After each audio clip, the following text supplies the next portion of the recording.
There it is up on the screen in 70 millimeter. And the main character is not Ben-Hur. It's not a saint. It's not a man struggling to come to terms with God and in his soul and in his heart.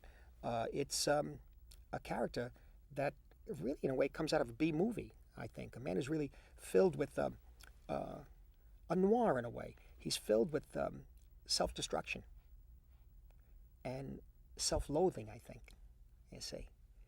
This is fascinating to me. And he's constantly testing himself, pushing himself.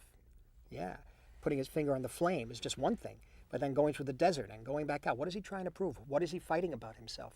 And there it is up there, giant screen, and the clue is right in the beginning on the credits, because the credits is a man getting on a bicycle. So the name of the film is Lawrence of Arabia. Why aren't we in the desert? And instead, it's a bicycle. It's in England, not a bicycle, a motorbike. It's in England, and I remember handheld shots in 70 millimeter, point of view of Lawrence of Arabia on the bike, you know. And then of course he dies, and the film is told in flashback.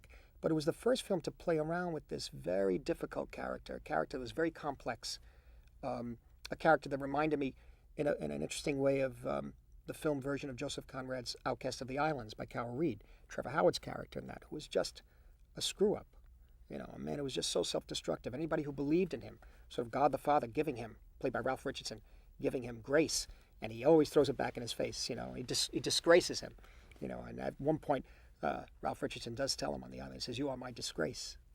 And you get a sense of that in Lawrence.